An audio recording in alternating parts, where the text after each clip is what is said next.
So officially, welcome to the second night with Scott Snibbe, and tonight about impermanence. And for sure, that's what we can see here right now, that you can never really predict the future and what is happening.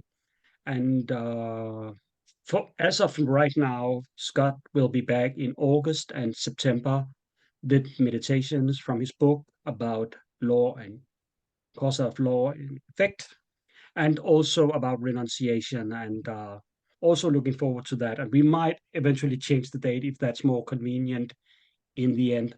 Besides that, not much needed about information, but obviously we are recording and will be sent out to those who have registered and WhatsApp group. And then I can happily pass on the words to Scott. Thank you. I enjoyed last week so much. I really enjoy your community and being part of it. I guess I'm part of the community. I've done enough classes, so I enjoy being a part of your community. So something very nice about the the vibes. When I went to Ling Rinpoche, I went to see Ling Rinpoche consecrate the prayer wheel at Vajrapani Institute last Friday, which was an extraordinary, beautiful event. But when he was talking about consecrating the prayer wheel, he said that it was filled with good vibes, and then everybody laughed, and Lingren said, "Oh, why are you laughing?" And Venerable Steve said, "Oh, vibes is a colloquialism, it's not it's not a formal English word, but I think it's a good term. It actually I think is a nice bridge between secular and spiritual, because we all believe in vibes. It's we can make good vibes, so good vibrations. Well, anyway, I'm doing a few topics from How to Train a Happy Mind, this book that came out a couple months ago, and I've been talking all over the place. It's funny because I teach many different places because I teach at the Kyoto Foundation up the street. I do many different online events. So and I have a community too on Sunday mornings now, called Train a Happy Mind, that you can access through the Skeptic's Path to Enlightenment webcast podcast. So all the different ones are at different frequencies for when the topics come up. So I'm always doing sometimes I'll do 4 or 5 different Lamrim topics a week. So I have to look and see what order I'm at. So today we're doing impermanence, which is the topic that has been the most effective I've found for beginners. And I have one more other thing to tell you, though, I forgot to mention last time, is that my book came out in German, believe it or not. Erleuchtung für Skeptiker. So if any of you watching prefer to read it in German, I was worried about how it would, when you're an author, you know almost nothing about your books in translation. Sometimes it just arrives one day. It's like, oh, German. But this, it looks like it was translated by someone very knowledgeable. So if anyone reads it in German, let me know. Also, if you care to write a review on the Amazon in German, if you happen to like it, because it'll help other people discover it. So anyway, spread the word for those German speakers. Erleuchtung für Skeptiker. Is there a German center? Is there any FEMT centers in Germany, or uh, just There's Switzerland? the Tara Mandala in Munich. Hmm. I think they are at PMT as well, and at Okay. least they cooperate with us. Hmm. And then I'm not entirely sure that there are any on else. There are a few Tibetan Buddhists, like a Tibet House in Hmm. Hamburg, Hmm. but I think Munich would be the only one, right? Okay. Okay. I should look into that since it's since we have this event. All right, so let's get into the topic of impermanence. I like to now, so when I first learned this topic, it was actually on September 11th, 2001, when, the World Trade Center and other targets in the US were hit by planes flown by terrorists. And I was really surprised. I was in Boston. In fact, I was scheduled on that same flight from Boston to New York the next day.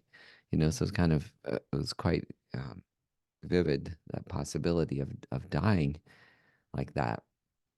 And the next day, my brother's teacher in Boston, Geshe Sulga, a wonderful Tibetan teacher who died about a decade ago, I was really surprised that he taught this topic of impermanence. I thought maybe it's about, compassion or mindfulness, like the ways, those are the two most popular topics in the West for dealing with just about anything. But I was really surprised, and he did touch on those topics a little bit, but I was surprised that he taught almost entirely about impermanence. He said, hey, listen, we all thought those buildings would be standing today, but they're not. And, if we're honest, we thought they'd be up for hundreds of years, maybe forever. And he said, that's the main lesson to take away is that things can change in an instant. And if you realize that about the world, your life, how would you change how you live and what you do with your time? So that was when the topic, I think, first, I was just been a Buddhist for, I think, maybe just, a few months. And it got burned into my mind, like the importance of impermanence. Um, but it's surprising to me how uncommon the understanding of impermanence is out in the everyday world, at least here in the United States. I was talking to a friend of mine who's quite a famous professor, like incredibly knowledgeable, talented, brilliant person. And we're both part of a kind of a club that meets every so often to talk about ideas and things. It's a nice club. And we were looking out over a hillside, and he said, "Oh, what have you been up to?" And I said, "Oh, I wrote this book. It's going to come out in a few months." And he said, and I described a little. And he said, "Oh, well, what's one of the topics?" And I said, "Well, the topic I usually tell people about is impermanence. And I can explain it really simply." I said, "Look out over this hillside." We were out on a hillside in Sausalito near here, the San Francisco Bay Area. And I said, "Look at that house. If you look at that house, to your mind, it seems like it's always existed. Um, but really, it was built, let's say, about 100 years ago. People conceived of it, raised the money. All these people were involved in constructing it with a lot of effort. All the different people who've lived in it over the years, and then it's going to be destroyed. It might be destroyed tomorrow in an earthquake. That's the thing we think about here in California. It could be instantly destroyed next tomorrow, or it might be the last house standing on this hill. Hundreds and hundreds of years from now." And I said, it's the same thing with people, that when we look at each other, we seem like we don't change. It seems like the person looks very solid the way they are right now. And it's almost as if they've always been that way. And so and I said, but really, that person was born. So you can imagine that moment when that person, and I said it quite graphically, like when the person slid out of their mother, you know, like imagine it very graphically that that person was born. And that was such an incredible moment for the mother, maybe quite likely the most powerful moment of her life. And, someone who she probably loves more than anyone in the world. That person standing right in front of you. And then imagine that person can die. It could be tomorrow in an accident. It could be decades from now. It might be alone. It might be with a big crowd. Um, and I said, those thoughts about things and people, they really change how you see reality. And so I stopped. And then my friend, he just looked at me, he said, "Whoa." It's like I never thought about it that way. And so that was actually one of the moments that I thought, oh, this book, I think this book really is of value to, especially to people who aren't Buddhists, because for many of them, even a very brilliant, highly educated person like this, they just don't naturally think of reality in the way that the Buddha taught about it. These fundamental truths about reality, with impermanence being like one of the most fundamental or initial ones on the path to enlightenment. So when we talk about impermanence, there's generally these three categories. We learn these outlines. One is that things wear out. So meals are one of the best examples of that. It's all beautifully arranged, and then 10 minutes later or half an hour later, it's gone. And your clothing and so on. Your phone. Phone's actually a really great example because you're so attached to it. Like, I mean, you're willing to spend like $1,000 on these for the people who can afford the really fancy ones. And But like when you're buying your next phone, it's good to remember like that well, this one right now, this one's actually quite old, I think 4 or 5 years old, although it looks just the same. They all look the same now. But you start feeling bad about it, like, oh, it's slow, da, da, da, the new one has this, the new one has that. Um, so it's quite nice to remember impermanence if you're thinking about buying a new phone or a new computer, because your mind exaggerates like the quality of how great it will be, but that one's going to feel the same. In another 5 or 6 years, you'll be sick of it. You'll be old. Computers, I think, are a particularly good example because like these Mac computers can cost $3,000, $4,000, and you can get all riled up from Apple's announcements. Oh, I have to have that new one. But then I've had this, I worked with, we all work with computers now. I don't know what, this must be my like 30th laptop or something in life. And you get all excited when you get your new computer, but what? You transfer your files over, and then what does it do? Just the same things. It just does all the same. There's nothing new that it does. It just does all the same things, but you're like $3,000 poorer and it starts up a little faster. So, all these, that one in particular, somebody, someone who often comes to my teaching said has really helped them a lot. He was like, wow, he's because he's, I think, a technology person who often gets a new laptop, like a lot of us. So that's the first one. Things wear out. The second aspect of impermanence is that even even if things don't wear out or before they wear out, our mind changes.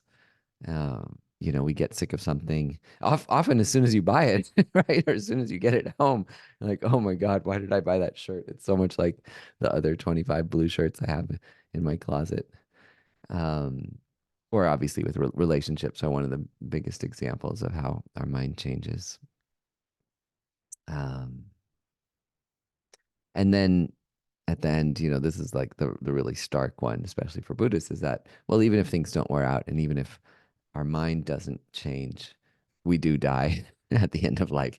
So one way or another, we're going to get parted from things. That's the biggest change. One of my friends, a dear friend of mine, is this woman, Venerable Lobsang Choki, who was the director and then the spiritual coordinator at Seichen Ling. We were very close because I taught there for so long, and I was that's where actually she was the one who first invited me to start teaching meditation in 2007. And um, she died of cancer about a decade ago, unfortunately, quite young. But one thing she told me, when I was telling her about some frustration about something, she said, she actually quoted Lama Zopa Rinpoche. She said, "We practice um, we bear the small difficulties in life to prepare for the big, no, losses." She said, "We practice this. We bear the small losses in life to prepare for the big loss at the end of our life," she said. And particularly since she died so early, that's very poignant for me. And I wrote that quote underneath her portrait on my altar. Something funny about that, though, is that I wrote it in ink by hand, and then the light coming in onto my altar gradually faded the letters away. So now it's just a blank piece of paper. So it's an even better lesson in impermanence. So yeah, we die. When you go into the impermanence of the body, you often start with the impermanence of the body, and that is a lot, very much like a kind of Theravada Vipassana meditation where you start out by looking at the parts. This is where the body scan kind of comes in, at least as I learned it in the Lam Rim first. And you just start looking at the parts of the body, your feet, your knees, your arms, and so on. Um, and then, you go deeper and deeper and deeper. Then you go into the impermanence of the mind and you break the mind down into its parts too. And that's why this topic of the mind comes first before anything on the Lam Rim.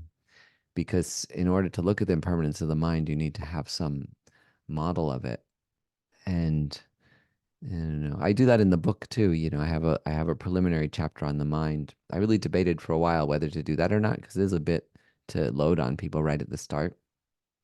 But it was the Buddha, when the Buddha taught ethics, he had these three principles, which I adapt from the way Alan Wallace translates them. He says, the principles of ethics in Buddhism are nonviolence, number one, kindness, number two, and then the last one is understanding your mind. And that one is really surprising sometimes for people to hear that's an ethical principle. But that's the way to start controlling our mind, is to understand it. And so the great gift, treasure of this like Nalanda tradition, Tibetan Buddhism, as you all know, is Indian Buddhism. It comes from the Nalanda tradition. It's, 1700 years old or something. And its model of the mind is so powerful. It goes back. The one that I find really useful, and I talk about in the book first, is the one that actually comes from, Asanga and Vasubandhu, like the mind-only school, where it talks about the five omnipresent mental factors. And they, when this gets into that other class I taught at Langsam about the tenets, the different tenets of Buddhism. But there's a slightly different way they meditate on the five aggregates in the mind only school, which is to just meditate on the five omnipresent mental factors, because that's what we know we can experience. It's actually quite practical because all we have access to is our inner experience. And so in this model, you meditate on those. You meditate on, instead of form, there's sense contact. So you think, okay, my senses, whatever there may or may not be out there, my senses are telling me that something is there through sight, smell, taste, touch, sound. Then there's perception that wraps all those momentary sensory experiences into some bundle that we say is, Scott or the iPhone and so on. And then feeling, which is, as we know, not this big grab bag of emotions, but just feeling that something feels good, something doesn't feel good, or something feels kind of neutral. And the neutral's not that good either, because the neutral is actually kind of a numbness and not caring. And then there's attention. You pay more attention to some things than others. And it's nice to pay attention to attention to see, okay, what exactly is it that my mind moves towards? And what doesn't my mind notice? And then the last one is volition, which I like to call urge in English, because I should look what it says in the German version actually. But I call it urge in English because it's what drives you to action. So when you do that meditation, um, what this shows you the impermanence of the mind in the kind of high resolution. Like having a model of the mind, you can start to notice sense contact, perception, feeling, attention, urge. Like it's a more like refined uh, approach to mindfulness, a little bit more analytical approach to mindfulness.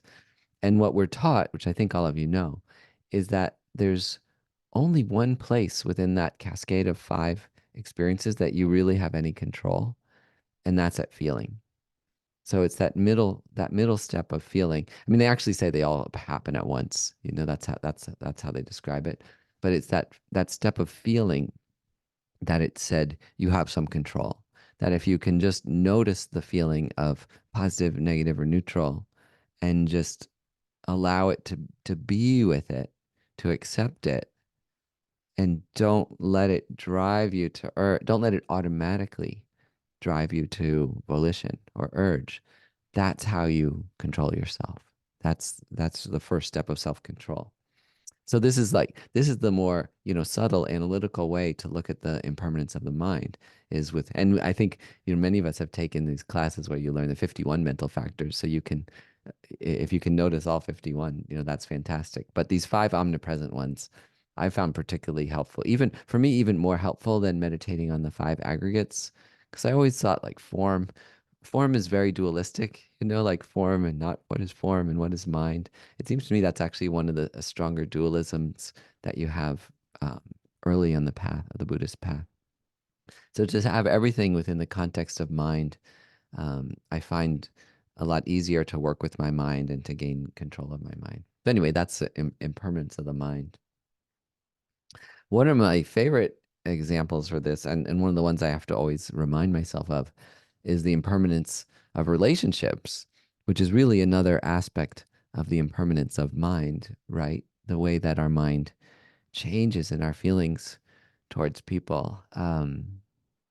Something I've thought about since I was like a little boy, maybe it says that, oh, after age 10, 11 or something, is just that with many people, there could be just one sentence you could say that would end your relationship. You know, I mean, I guess this was my own like realization of impermanence relationship. Before I was Buddhist, I was just like a kid in the 80s. But that really shocked me when I realized that. I thought, oh, yeah, I could just say one. And because it happened to me too, someone says one thing to you and especially if they get really angry at you about something, um, it's sometimes you just step away from that relationship and you don't want to be involved with them anymore. Um, it's funny as you learn the Lam Rim, the stages of the path, you start to see how all the topics are interconnected, don't you? Because this aspect of impermanence, the impermanence of relationships, ties in directly to the meditation on equanimity later, where you see that friends can become well, almost everyone was a stranger first, except your parents or something. Then some became friends, some became enemies, and then friends can drift away into strangers. Your very closest friend, a partner, quite often for people becomes your worst enemy later. I think that's the biggest lesson that almost all of us learn biggest lesson in impermanence that almost all of us learn. And then I don't know how many of you have any of you had an enemy that turns into a friend? As I have, like a real enemy, someone you really, okay, half. Half. I don't, it's not as common, but it has happened to me. And I remember it. I'll tell you how it happened, I left it out of the book because it's a little bit of a strange example. But when I was a boy, like I said, growing up in the 70s and the 80s, it was quite violent. I was involved in a lot of physical fights, and none of them that I started myself. I would get attacked sometimes because I had a funny name. Snibbe is a very funny name. And also I got dressed funny and whatever. Did well in school. The things you get attacked for as a boy at that time, maybe less now. But there was this one kid in middle school, I think I was age 11 or 12, who was taunting me, taunting me, taunting me, always like calling me names, telling me things. And for months and months and months. And finally I just lost it and I attacked the kid. I jumped him, and I started punching him. And then immediately I felt so bad. I felt so awful that I had lost control of my emotions and I just kind of like pulled because actually I wanted to kill him. Like I actually felt myself thinking like I want to kill this guy. We were actually up on a balcony above the basketball court and I had him there like right on the rails. And I remember thinking like I want to kill this guy. I want to throw him off the edge. And then that's when I just like let go and I fell back and I was just crying uncontrollably. And my best friend was there too, who also is named Scott, which is kind of funny. We're still friends. But my best friend was there and everyone was just looking at me like, what is up with this kid? He attacks this guy, then he falls back and he's just drowning in tears. But I was drowning in tears because I felt so awful. I felt so bad that I had those feelings. I couldn't believe it. So they took me to the vice principal, is the person who disciplines you. And it took me so long to stop crying. And then finally, when I did, he brought me in and he said, I can, he's like, I can tell you're upset about this. I can see that you have like regret, like what we would call sincere regret. I can tell you have regret about this. He said, so I'm not going to punish you. I can tell you didn't want to do that. It's like, but why were you crying so much? What were you thinking at that time? And I said, "Oh, I couldn't believe it. I literally wanted to kill this guy. He's calling me names for so long." And he's like, "Yeah, well, clearly you learned your lesson. Obviously, you're not not exactly the most violent kid in the school, but don't do it again." Okay. So then I came out of school. This is the whole point of the story, actually, although that first part's kind of interesting. So I came out of school. The kid was waiting for me. I was like, "Oh no." Like, is he going to attack me now? So I came up to him. He came up to me, he put his arm around me, and he's like, I respect you for doing that. He's like, finally you fought back.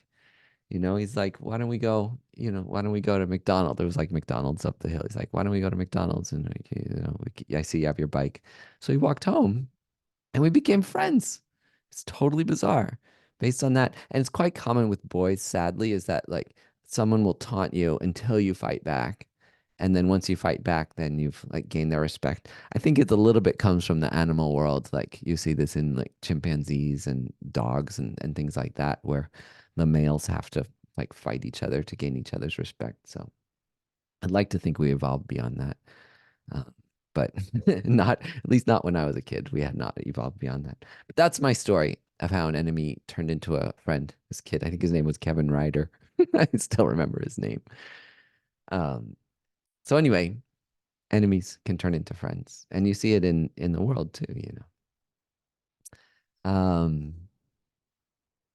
the last aspect of the impermanence of relationships. Then there's also, I really, really like, especially now, to talk about the impermanence of problems.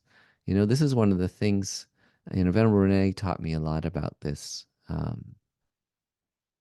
If we let's look at right now, I think two of the things people are most upset about are the war in the Ukraine, the war in the Middle East, also about the environment. It's another one. So if you let's just look at the wars. I think the wars are a particularly good example. Um, I think to most of us, these wars seem intractable. Like like they say, if a war lasts more than a year, then it's likely to last at least a decade. So it's a bit troubling in Europe to think about that the awful war in Ukraine lasting that long. But if we look at other wars, like let's look at World War II, for example, where you had, I'll speak from, United States perspective, but we can talk from European too. United States, Europe, um, at war with Germany, they were our absolute worst enemy, both sides, say, and Japan as well, right? We were absolutely at war, like to the death. Particularly like the Japanese were willing to go to the last person. They're willing for the very last able-bodied person to fight and die to win this war. Like extraordinary morale, if you want to call it that. And yet the wars ended, and Germany and Japan became the United States, our strongest allies, right? The United Kingdom, Germany, Japan, they're like our very strongest allies.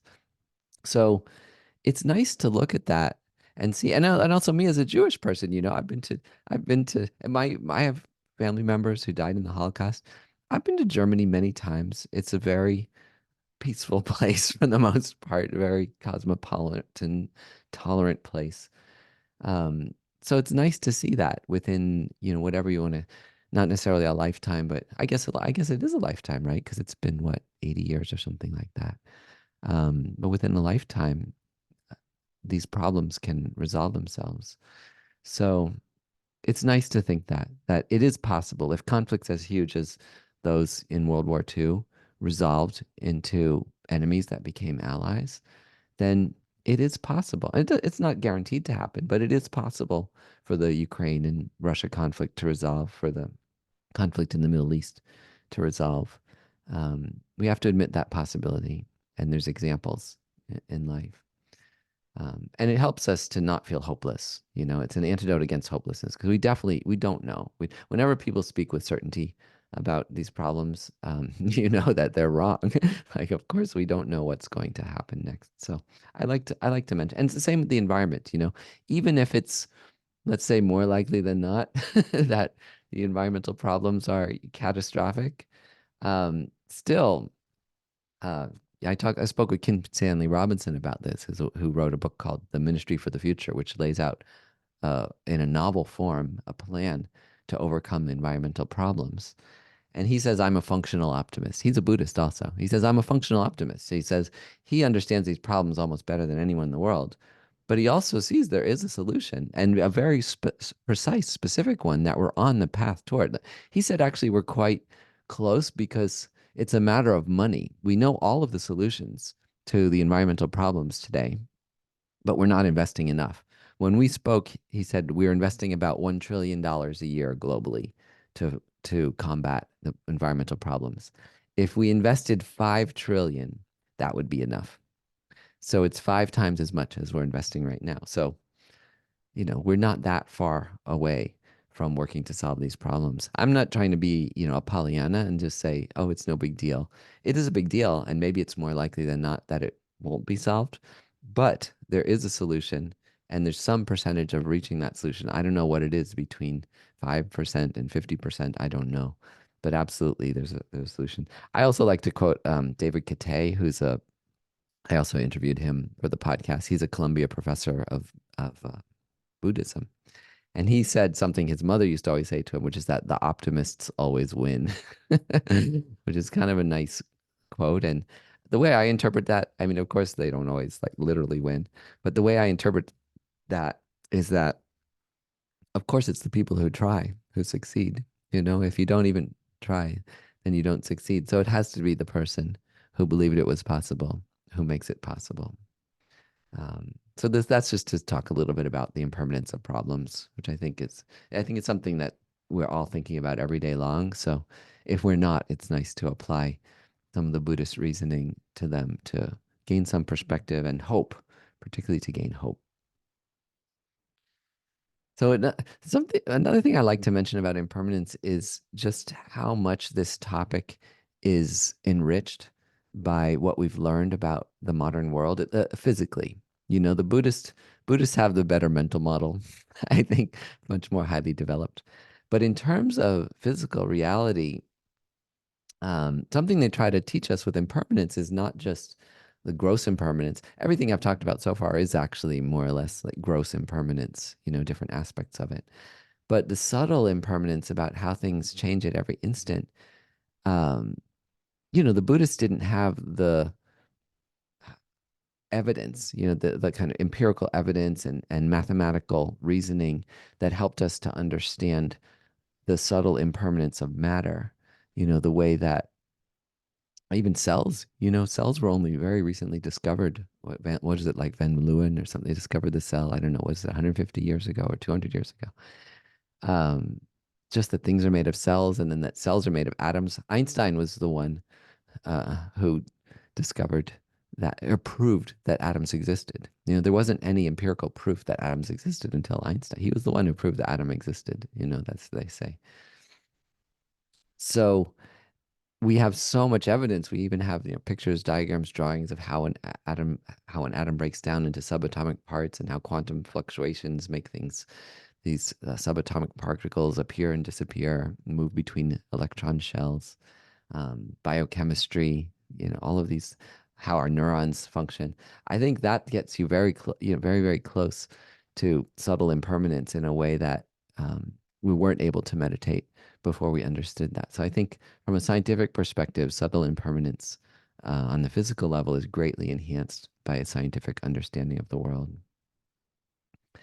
And then, it's particularly how there's nothing that really exists as it appears to our senses. That Newton and Darwin, also Galileo, they all had quotes almost identical that are so much like the Heart Sutra, where they each said, in nature there's no color, there's no sound, there's no taste, there's no scent, uh, sight, sound, smell, taste, touch. There's no tactile sensation. It's amazing because it's almost the same language as the Heart Sutra, and they were each said that those are psychological phenomena. Each of those is a psychological phenomenon because even before we had the instruments to understand it, they realized that, the reality is like electromagnetic energy, that once we started doing those experiments with prisms, to break light into colors and realize, ooh, light has parts, they realize, oh, all of these things are psychological. That it's in our mind, all of our senses. And so that's, subtle impermanence of material reality.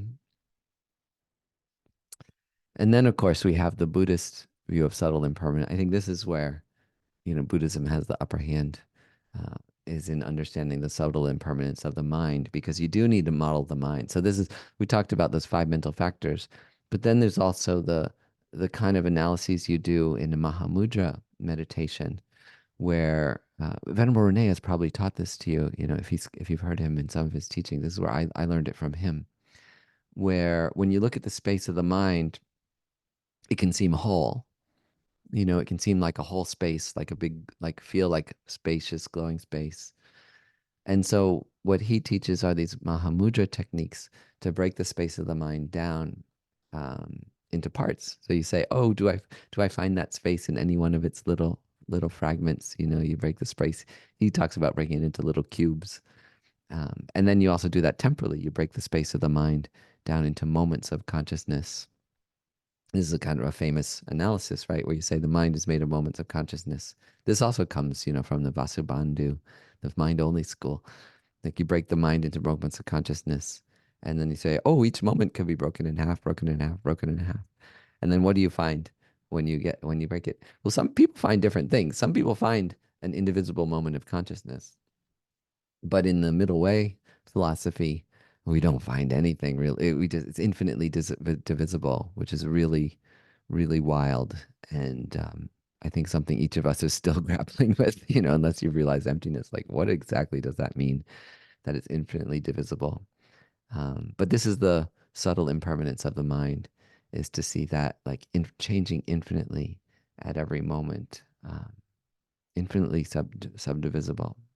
Like it's very subtle to think about that. Very powerful, right? And then at some point you kind of break through to an experience where you stop analyzing and you're just, you feel that subtle impermanence of your mind, which then leads to emptiness. Today it's kind of nice to talk about how this topic intersects with every other topic. Impermanence is really like the on-ramp to emptiness, the first step into it. So then the last thing I like to say about impermanence is just that um, why do we do that? It can sound like kind of a downer to people to say, oh, everything runs out. This meal's not going to last. My relationship's not going to last. And then I'm going to die. Like it doesn't sound that nice. Um, so I like to mention, and it's something I do a lot in the book, is just to arc back towards how you can have good feelings, how you can feel good through this experience.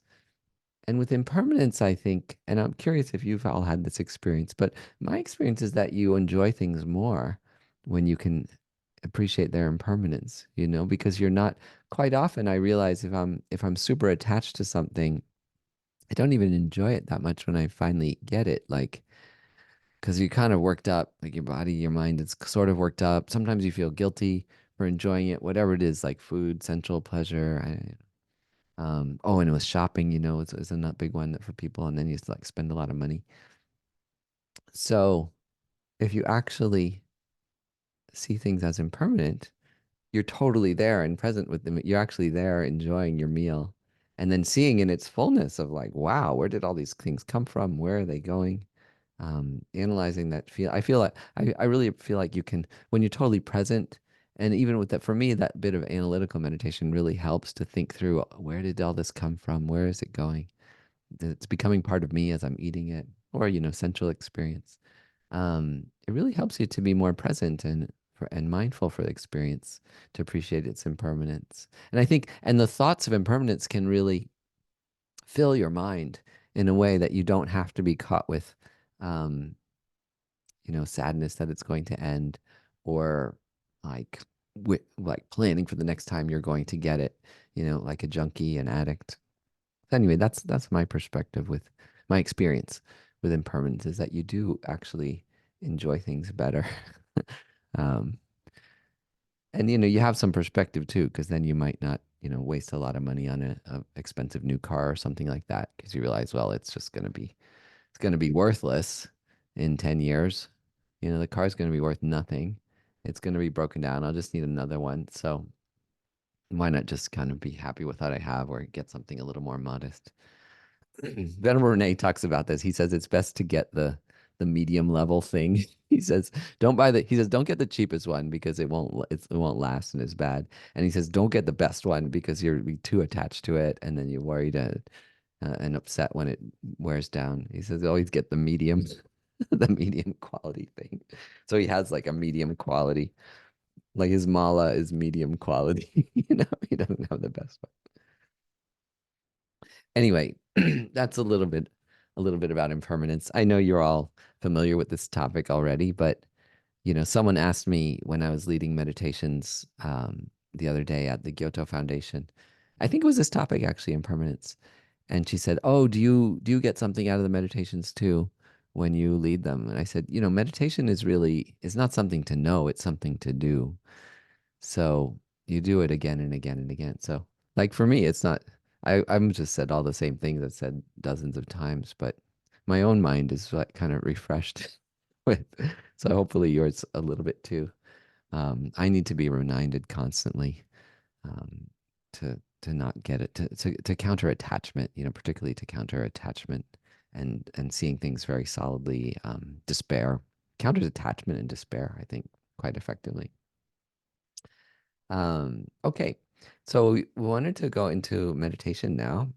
For these classes, I'm doing the meditations more or less the way that I do them in the book, um, since that's what the classes are about. Do we want to take a tiny break first and then come back? 5 minutes or something. Yeah, maybe Okay, worth let's it. do that. Let's do Let's have that. a I'll be 5 minute till 10 minutes to 8 hour time. Yeah, sounds good. I'll be right Right. back. Bye.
Here we are.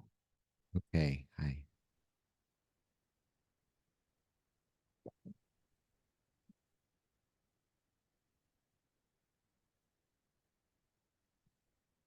I was just looking for the German version.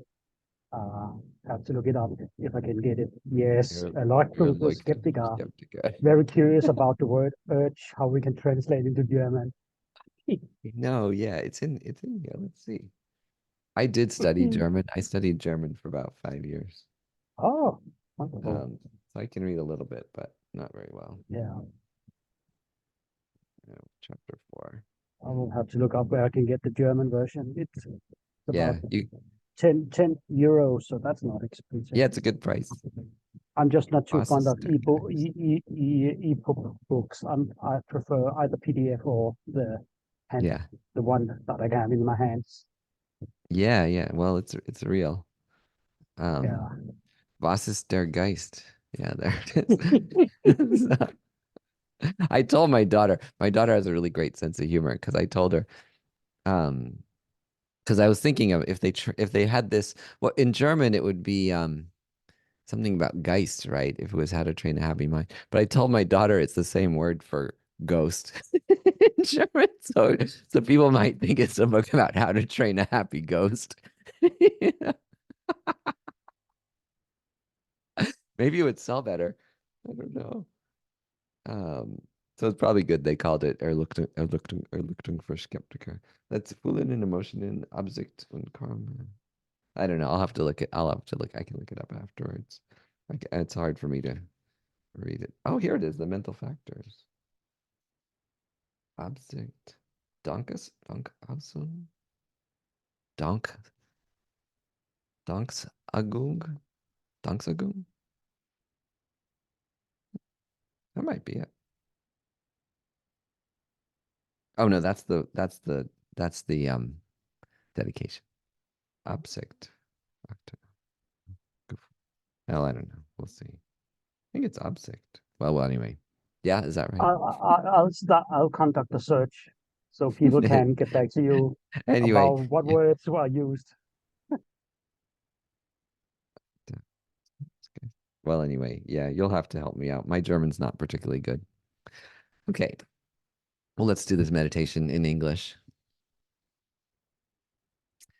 So, settle yourself into meditation posture. Particularly try to relax your shoulders, your neck, your face too. You can hold a lot of tension in your face, so relax all the muscles in your face.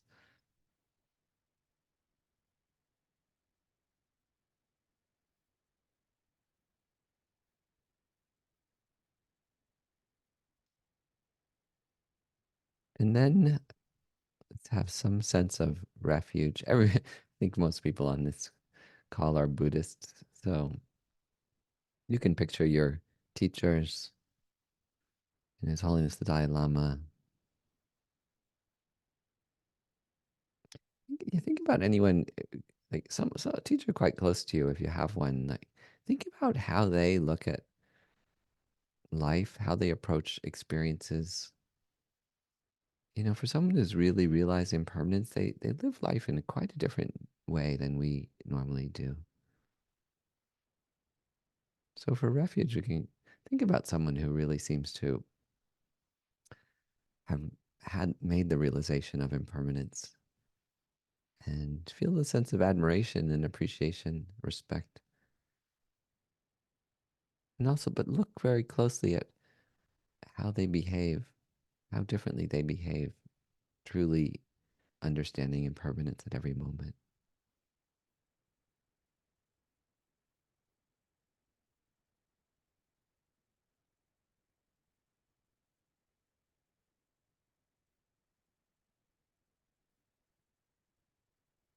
Kind of hard to, if you try to make plans, like say with Venerable Rene, it's hard to make plans or get him to commit to teachings because I think he so deeply understands impermanence that he's like, well, don't know if this will really happen, but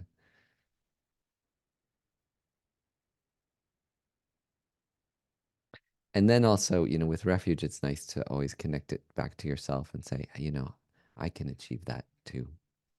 they made that realization the same way, exactly the same way I am right now, through meditating on impermanence and bringing that meditation into daily life, into how we see reality moment by moment.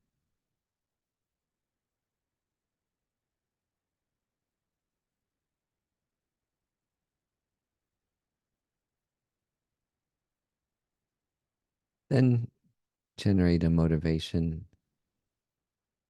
One way to do that is to feel confident that our good qualities are our natural, deepest ones, what we call Buddha nature as Buddhists, but fundamental goodness,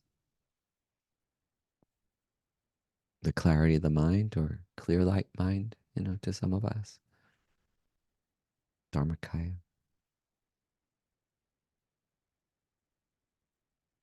And that disturbing thoughts and emotions are transitory,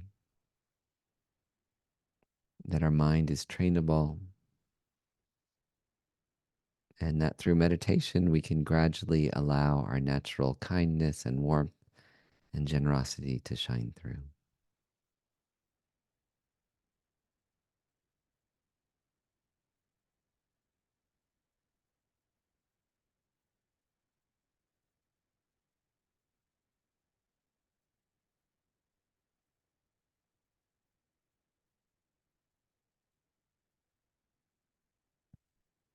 And let's stabilize on the breath for a moment, just a minute, meditation on the breath.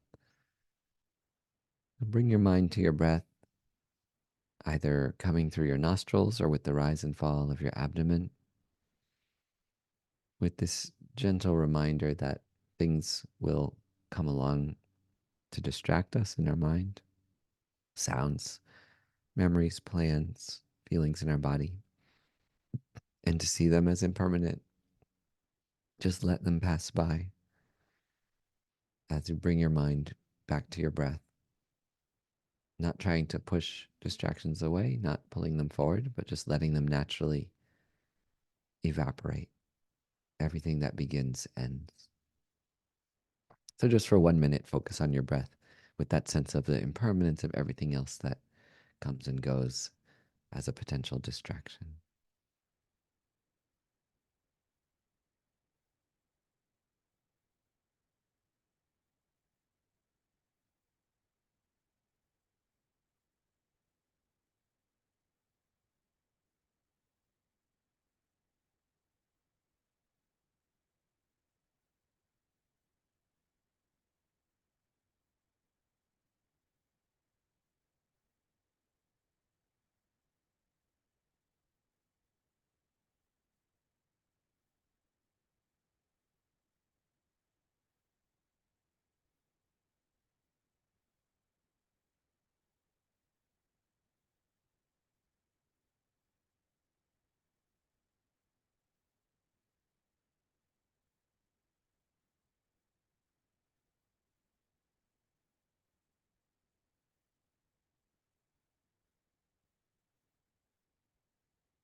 So now start to become aware of your body.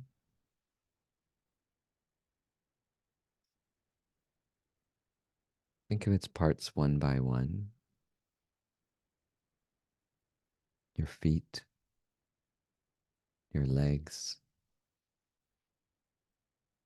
your hands, your arms, your torso, your neck,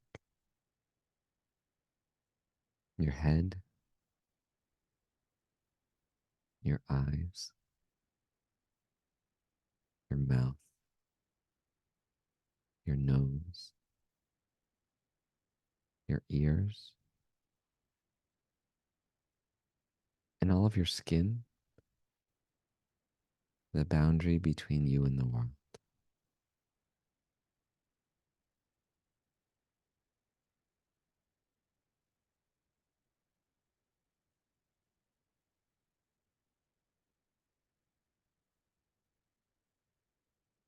Begin to feel the momentary change in your body,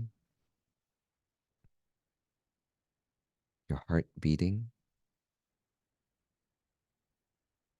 blood coursing through your veins, breath flowing in and out of your lungs, nerve impulses zipping from the tips of your fingers, toes, and skin to your brain and back.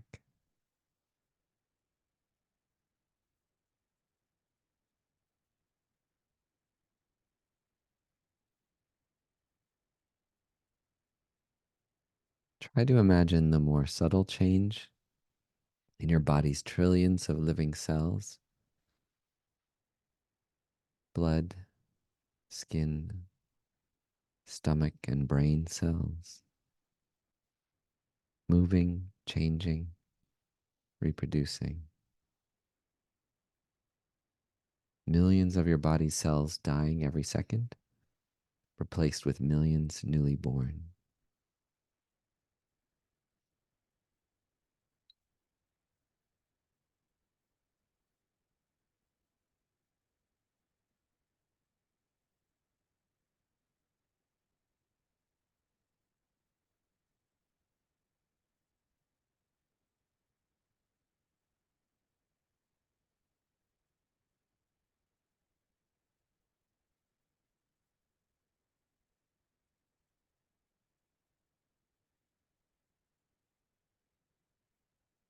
Each of these cells are made of countless parts themselves, atoms and their subatomic particles, clouds of energy vibrating and colliding.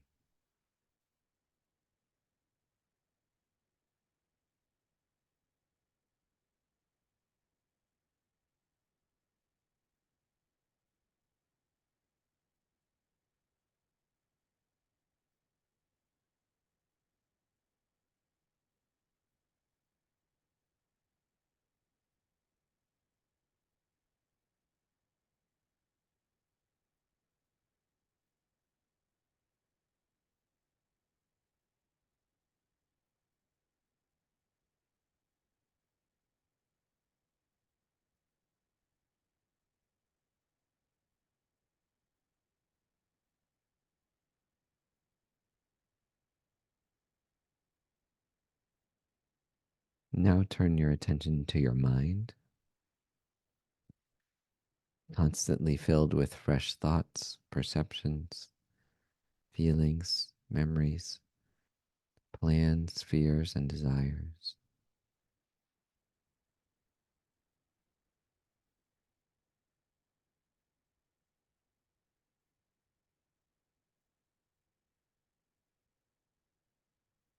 See if you can watch your mind from a distance without trying to control your thoughts. And notice how new thoughts appear and disappear. And observe and label them without becoming attached to them, without pushing them away.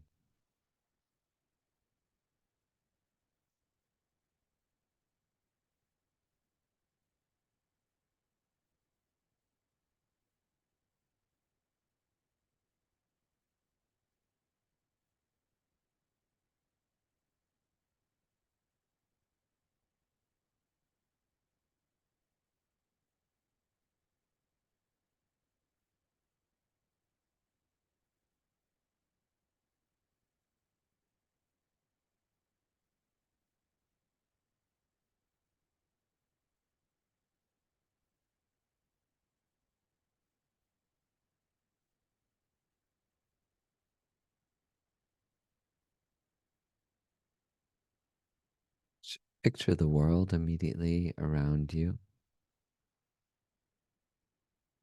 the cushion you're seated on, the walls and ceiling, the furniture, the surrounding space.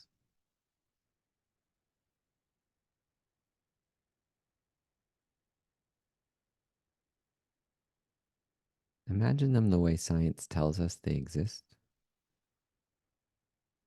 buzzing clouds of energetic particles that your senses mistake as solid forms.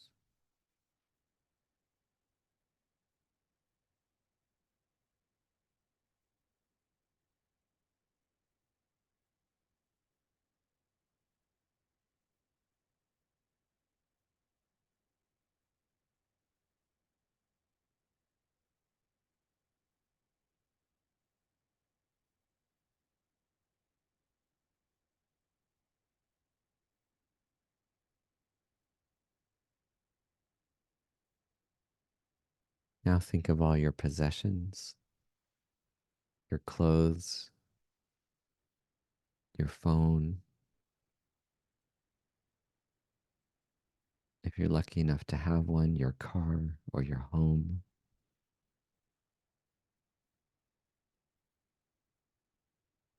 Each of these is subject to change. Nothing lasts forever. Visualize them old, faded, worn out, destroyed. Your house eventually torn down. Your car crushed into a cube of metal. Your phone recycled. Your clothes rags.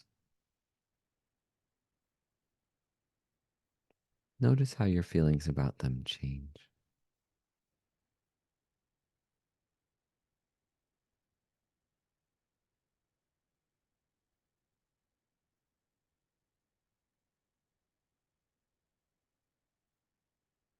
Even when objects last a lifetime, you can grow tired of them, giving them away or throwing them into the back of the closet to forget for the rest of your life.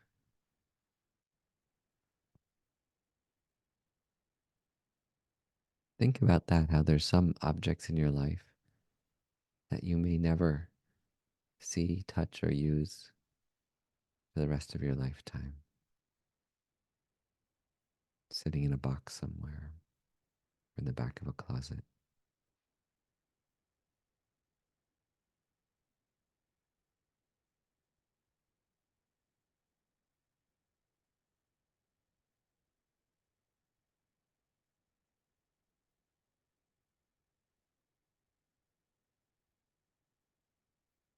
See how impermanence isn't just when things wear out, when they're destroyed, or when you grow tired of them,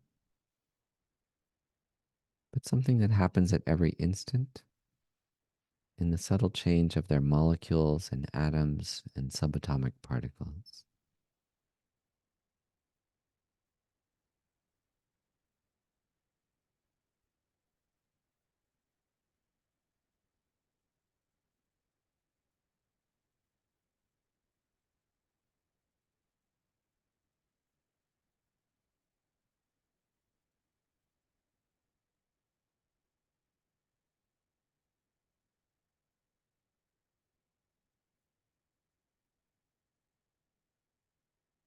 Now bring to mind the people around you, family, friends, acquaintances, strangers you pass on the street or in stores.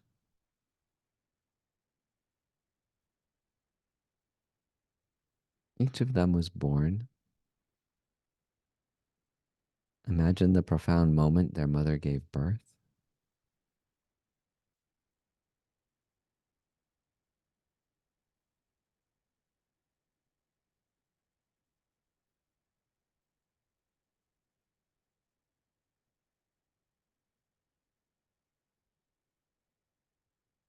And each of them will die.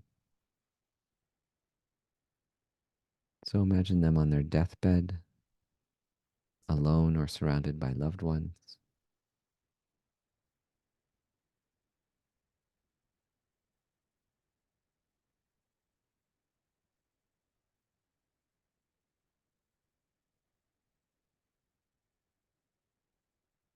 And at this moment, they're constantly changing too, just like your own body and mind.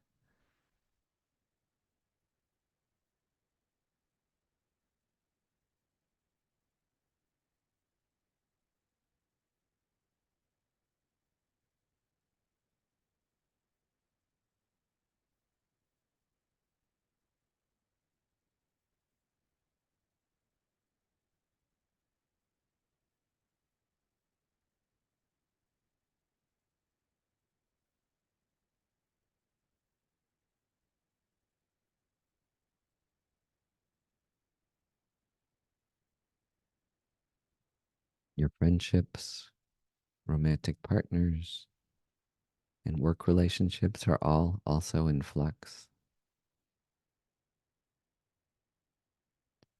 Recall friends and romantic partners who were once the most important people in your life, yet are now distant acquaintances or even enemies.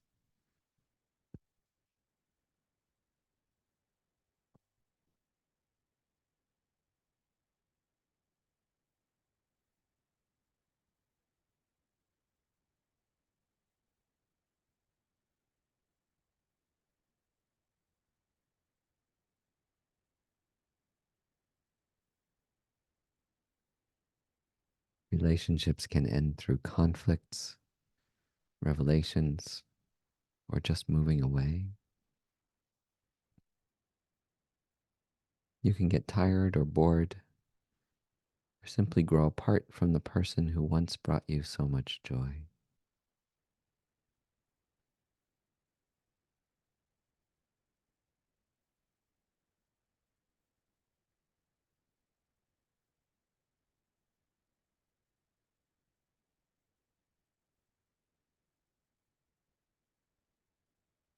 But also, somewhere out there in the world, alive and breathing right now, there may be a stranger who will become your dearest friend, your wisest teacher,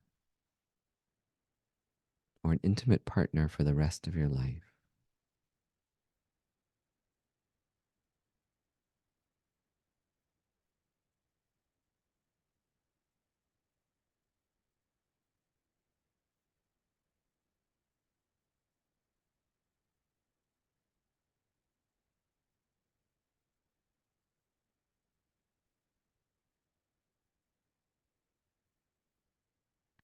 So, for a moment, quietly contemplate impermanence and let anything come to mind: objects, people, relationships, your body, your mind, thoughts, regrets, plans, politicians, climate change, social injustice, even civilization itself,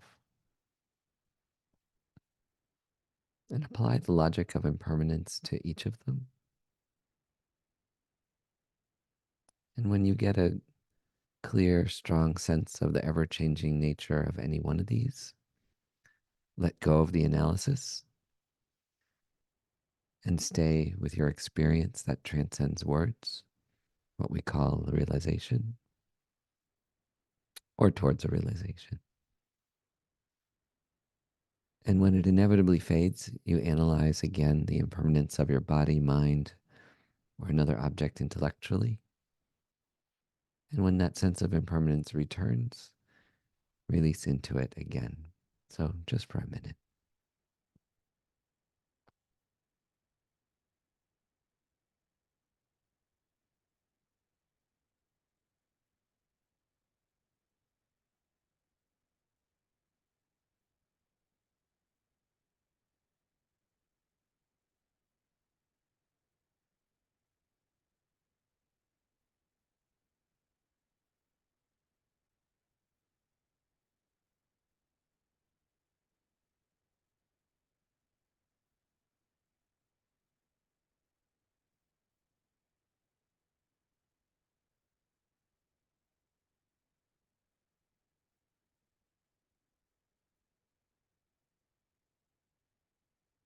So remember that whatever is unpleasant or disturbing won't last forever. It might even change for the better. And whatever's beautiful or pleasing will eventually change or disappear. So it can't offer lasting happiness. Yet life still keeps presenting new, impermanent opportunities for beauty and meaning and connection.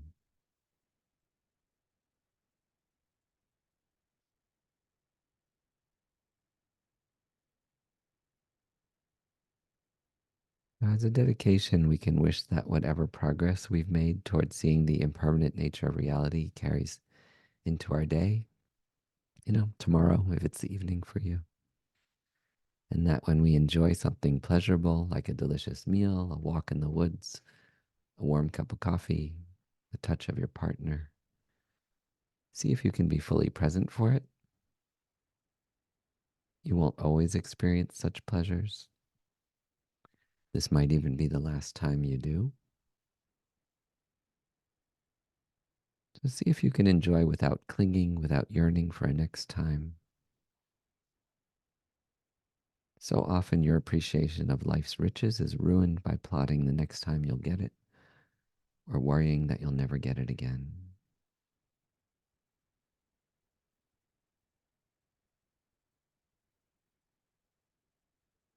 When you recognize that external things can't give you lasting happiness and satisfaction, your attachment to them lessens, but your enjoyment of them might actually increase.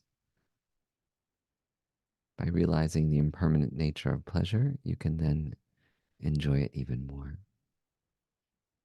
without unrealistically wishing for pleasure to last forever, or yearning for it to repeat again and again.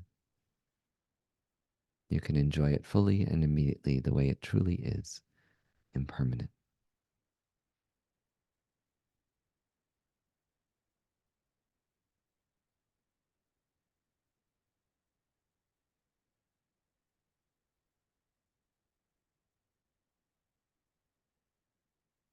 You can come out of the meditation.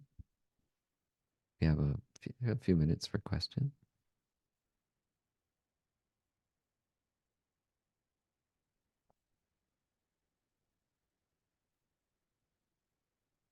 I might have one.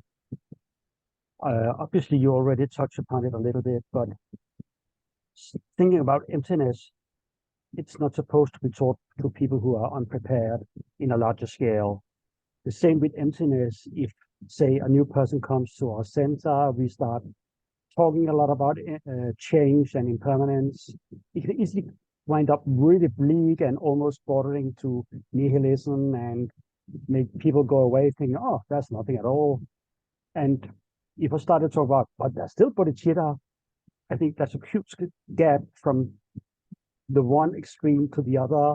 Like, so how do we really say, oh, but you should just cherish that fleeting moment of spaciousness? I mean, I would sound like really flaky. And so what could I do to Yeah, sort of join the dots between the one extreme and more the yeah. hopefulness? Well, I have a few things to say about that. One is a little bit, let me start with the one that's a little more kind of personal, which is that I do feel like impermanence doesn't just go in one direction, in terms of things being bad. And I think that's the way a lot of people think about it. So I think like emphasizing in the meditation and the teachings that, impermanence also shows that things can change for the better. So like, and it might even be a nice place to begin, like I think the people who, the Buddhist cultures, they're very resilient if you're raised in a Buddhist culture. So it's fine to hear these things, because you actually have a great, like a joyfulness to your life, having really come to terms with impermanence. But for someone coming new to it, the things like I was sharing that, well, impermanence means that these wars, even though they seem totally intractable, are almost certainly going to end just the way every other war did. The Bosnian conflict and, the oppression in look at South Africa, look at the fall of the Berlin Wall. Like you can make a really big list of things people thought were never going to end. We had no idea how they were going to be solved. And they were. World War II, the Vietnam War, the Korean War. The Korean War ended in an armistice, so that one's sort of like but they're not fighting. People aren't killing each other at least. But the war, technically, those two countries are still at war, and that's likely how like the Ukrainian conflict might end, is more like an armistice, like the Korean War, just sort of not killing, but still at war, like forever. Um, so I think like, and also like with impermanence of relationships that you might meet to, like I've met people in the last few days, it's so powerful when you meet a new person, right? It's so interesting. Like that it might be one of your greatest relationships for the rest of your life. It might just be for a moment, but all the time we're meeting new people, and they have, in many cases, maybe most cases, have a positive effect on life, and relationship becomes closer and not further away. So I think, like, just from a personal perspective, as like a meditation teacher, and I think emphasizing the positive side of impermanence is quite important. It doesn't only go in in fact, and from a Buddhist perspective, impermanence means our mind can change for the better. And it just did over the last hour and a half. All of us are closer to enlightenment than we were an hour ago. Sorry, guaranteed. Absolutely. Right? That an hour has passed, an hour and a half. We reflected on the Dharma quite sincerely, to the best of my own ability and yours. And we're closer to enlightenment. So I think emphasizing the positive aspect of impermanence is quite important, not just like you're gonna die, everything's gonna wear out. Like, I think it's unskillful to only say those things, you know. Those things are true. But then also the other point is that the purpose of the entire message of Buddhism is that happiness comes from bringing your mind into accordance with reality, right? The reason we suffer is that we have fantasies that don't align with reality. So we think only good things will come our way. So we throw a tantrum when there's a problem. So one realization is problems are inevitable, right? And that's a big part of impermanence. So I think that other thing is just like, hey, happiness comes from, like, are you happy with your fantasy? Is your fantasy really making you happy? Um, the worst fantasy is a sense of separateness, that I'm separate from things outside me. I need external things to be happy. Um, anyway, so I think that's from a personal perspective.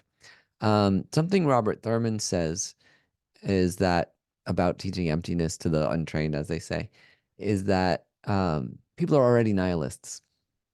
He says most people are already nihilists these days in a modern society, so it's not the biggest thing to worry about that emptiness is going to make them feel nihilists, because they're already nihilists. So he says just don't worry about that at all. It's very good to become acquainted with the idea of emptiness, and people already have like really, really unfounded belief in nothing. He talks about this a lot, and I write about it a lot in the book, that people believe when they die, they go to nothing. And what does that mean exactly, right? The definition of nothing is that it doesn't exist. So it's a self-negating term, right? The word nothing is a sound and a concept that refers to something that does not exist and cannot possibly exist. So there's no way you can become nothing. We don't have any evidence for nothing in the universe. I think we were talking about this last time, right? All we have evidence for is something. I got this all from Robert Thurman. Everything we have is something. So I think that's another like important aspect, is that people are already nihilists. So emptiness is actually, I think, quite empowering for people, especially the word, unfortunately, I think is in our language, it means, it almost means nothingness, right? It's kind of a nihilistic word, emptiness. One definition of it is quite nihilistic. So, the terms might be useful to use more skillful terms like interdependence. Interbeing is Thich Nhat Hanh's term that I think is particularly beautiful. When you use it that way, like, who's going to get depressed about interbeing, that I'm actually interconnected and one with everything, or everyone and everything around me? So the terms, I think, matter a lot, and these early translations of Buddhist terms that have become fixed, I think, are a great obstacle to the Dharma, for a lot of people. Um, Emptiness. And then also, there's a thing like His Holiness says, is like emptiness is often the best thing to teach people first. For those of, what do they say? For those of higher ability, right? You start with emptiness. So I think a lot of people who walk into Buddhist centers are those with higher ability. They're very educated. They're already asking all these questions about reality. So there's numerous teachers, including His Holiness, often says, like, it's quite good to start with emptiness as a first teaching for, highly educated, um, sharp, those of sharp faculties, right? That's the way we hear it sometimes, for those of sharp faculties. Um, but it does come down to how you teach it. If you teach it in a kind of nihilistic way, then of course people will feel nihilistic. So I think it's, I don't know, those are the three things I would mention when thinking about, ooh, should we teach people about emptiness?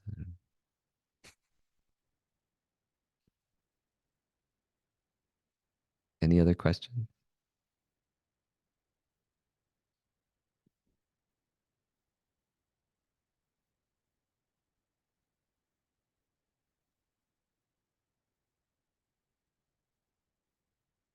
Seem quiet,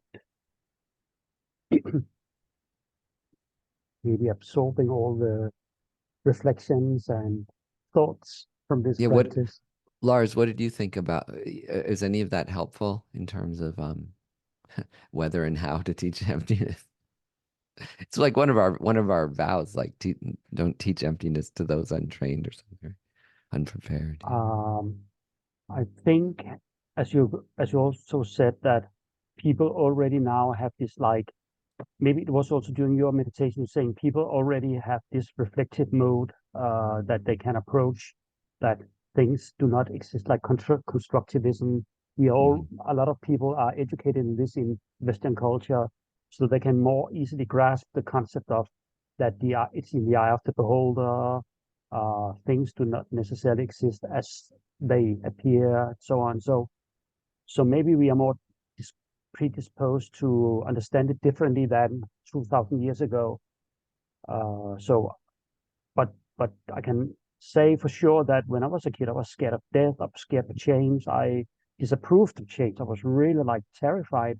Yeah. And even in my teens and as a young adult, and it's only because during the teachings of Buddhism that I sort of come to the acceptance and terms saying understanding, oh, things do change. And Yeah. obviously, I mean, I have a son, two sons actually, and both are changing, and I'm happy that they're changing. And one of them moved out. I mean, otherwise I would have a little kid at home forever. I mean, who would then want that? So maybe it comes with age, maybe it comes Yeah. with a deeper understanding of Buddhism. And this is one of the practices that I did the first, that still do, that things actually just change. And it's just like cherish the very moment. So I'm really happy for this topic as well. Mm. And Yeah. It's also how you teach it or talk about it too, because dependent origination, again, like that's very, very, and that relates a lot to impermanence, right? Like explaining emptiness through dependent origination, um, that's unlikely to lead someone towards, nihilistic feelings because it gives you the sense of connection and fluidity, and it's quite fascinating. It's quite, when you start looking, I mean, everyone's interested. Why? When people ask why, that's meditation on dependent origination, right? Why did this happen? Why did that happen? Why is this happening? Um, anyway, yeah, but anyway, I also thinking about Rinpoche's word. He was asked, Lama Zopa Rinpoche, so what is emptiness? He said, it's almost emptiness, not just quite, just a little bit close to. I haven't really found the formula to explain it to yeah, others, so probably I just still don't understand. But it's almost like nothing, but not yeah. exactly the same. Yeah, I think when you Maybe, get to the Madhyamaka, like it's very, very subtle. Like the dependent, it's a coarser explanation. I think the earlier tenet schools are easier because they still find something. They find atoms, they find moments of consciousness, or they find functions, the three lower schools. So yeah, it's probably better to stick with those until Madhyamaka may not be right, like the first thing you want to teach people. Not like any of us really understand it. I don't think it's so subtle, right? It's so, so subtle.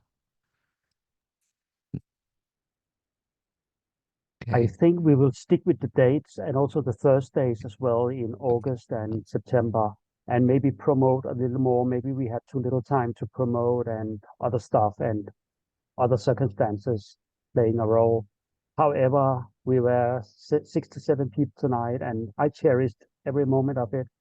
Very grateful for you, Scott, to join in with your busy Likewise. schedule. And I think it's time that I buy your book now, I think. And thank you, thank you for taking your time to help us get a little step further to understanding these topics. Thank you to everybody for joining in as well. And Thank you. see you Thank soon, everybody, Yeah. again. See you soon. Thank